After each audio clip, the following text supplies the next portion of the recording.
Tshedza Glaso ambela papi ka escape mifo ya kanga. Nene divava le villain. Asine atiko kuyanda wana dzina langa. Zawududi ni kwamba na mtu asene. Something ndichirengisa solar panels. Vasongo virera. Ndingasivambulule. Ngori vakudomperekedza utswa. Rikhayo tswara te machelo. Ni kutswa. Fane apa mwana. Abathichirisapo mkala.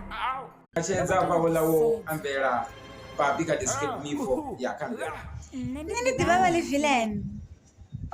Asine atiko kuyanda wana dzina langa. Zawududi ni kwamba na mtu asene. Something ndichirengisa solar panels. Vasongo virera. Ndingasivambulule. Ngori vakudomperekedza utswa. Rikhayo tswara te machelo. Ni kutswa. Fane apa mwana. Abathichirisapo mkala.